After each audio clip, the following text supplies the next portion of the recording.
Today I'll be teaching you guys how we guys can look at a deleted message on your Instagram. It's pretty simple. You want to click on your profile picture at the bottom right of your screen, and then you want to click on the three line at the top right. From over here you want to choose your activity, the second option, and then scroll all the way down and click on download your information. Once you click on it, it'll take you to this page. Now from over here, choose request a download. Now over here, make sure only your Instagram is tick marked and then click on next. Once you do that, click on select type of information. From over here, you want to select messages. So choose messages. Make sure none of this is checked. We don't want all this unnecessary thing to be downloaded. Click on next. Now from over here, what you want to do is click on submit request. And over here you can also change format if you want to, or you can also change the medium quality from high to low or something like that, whichever you want.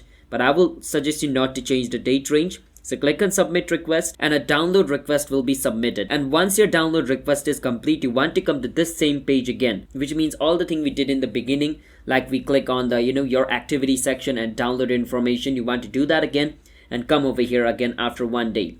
Now it depends on it. If you have tons of message, it might take you 2 days, but genuinely it should happen within 24 hours. And over here, instead of cancel, they're going to show you download. You want to click on download and download your information. Once you download it, you want to open the folder which you just downloaded. And inside that folder, all of the messages which you have done until now on your Instagram is going to be shown, and you can look at the message which you want to, which was deleted. So that's how we guys can look at deleted message on Instagram. Hit the subscribe to our channel, one step for future videos like this. I'll see you guys next time.